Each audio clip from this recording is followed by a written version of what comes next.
guys, luto ng ating tibok-tibok ay maha blanca. Tibok-tibok sa Kapampangan.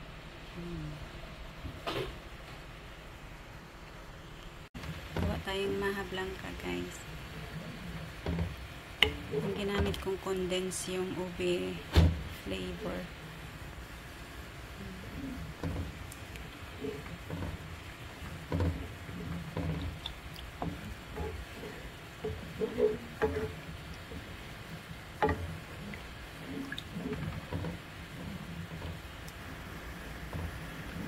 Kuluin ko lang siya. Saka ilagay yung cornstarch. Lahat naman marunong gumawa nito siguro.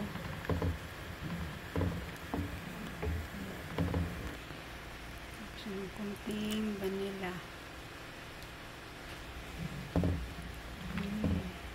Para lang mabango. Actually, mabango na siya dahil sa ube.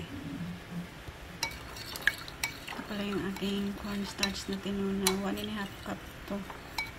Tinunaw ko sa cacao head. Pwede namang full cream or fresh milk.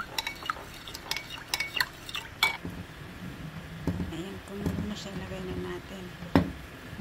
Walang tigil na to ng halo.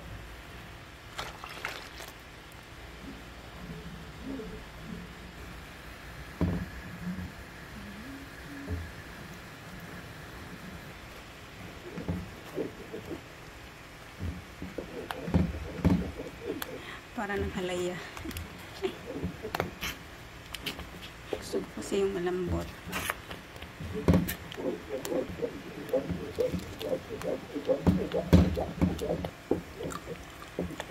Sa Kapampangan na to guys, ang pangalan ay tibok-tibok.